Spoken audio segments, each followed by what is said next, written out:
કચ્છમાં ફરી દાદાનું બુલડોઝર ચાલ્યું છે। ગુનાહિત ઇતિહાસ ધરાવતા તોફાનીઓના દબાણ પર ફરી એક વખત બુલડોઝર ફરી વળ્યું। નામચીન શખ્સોના ગેરકાયદે બાંધકામ તોડી પાડવામાં આવ્યા। અનિલસિંહ જાડેજા, જયેન્દ્રસિંહ જાડેજાએ સરકારી જમીન પર હોટલ ઊભી કરી હતી। સરકારી જમીન પર ઊભી કરાયેલી હોટલ જમીનદોસ્ત કરાઈ। આરોપી વિરુદ્ધ હત્યા, મારામારી, લેન્ડ ગ્રેબિંગ સહિત અલગ અલગ 6 ગુના નોંધાયેલા છે। તો પૂર્વ કચ્છમાં દાદાનું બુલડોઝર ચાલ્યું છે। આરોપીઓ વિરુદ્ધ હત્યા, લેન્ડ ગ્રેબિંગ સહિત અલગ અલગ 6 ગુના પણ દાખલ કરવામાં આવ્યા છે। અને આવા ગુનાહિત ઇતિહાસ ધરાવતા તોફાનીઓના જે દબાણ હતા તે દબાણ પર બુલડોઝર ફેરવી દેવામાં આવ્યું। નામચીન શખ્સોના જે ગેરકાયદે દબાણ હતા તે તોડી પાડવામાં આવ્યા છે। સરકારી જમીન આ પ્રકારે હોટલ ઊભી કરી દીધી હતી। અનિલસિંહ જાડેજા, જયેન્દ્રસિંહ જાડેજાએ સરકારી જમીન પર જે હોટલ ઊભી કરી હતી તેને પ્રશાસને તોડી પાડી છે।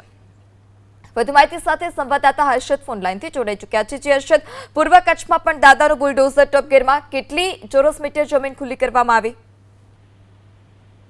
જે ચોક્કસથી ગુનાહિત ઇતિહાસ ધરાવતા વ્યક્તિઓ ઉપર દાદાનું બુલડોઝર જે છે ફરી વળ્યું છે।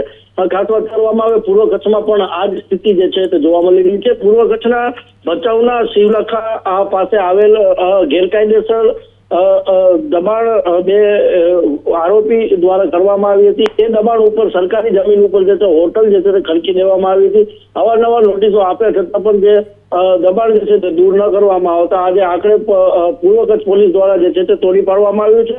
ખાસ વાત કરવામાં આવે બે જે લોકો દબાણ કરીને હોટલ ચલાવતા હતા તેઓ જે છે તે અગાઉ પણ અનેક ગુનાઓમાં જે છે સંડવાયેલા છે।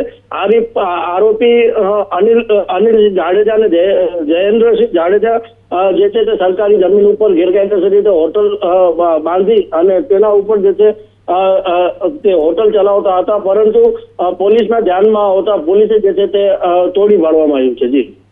જી હર્ષદ, સમગ્ર માહિતી બદલ આભાર।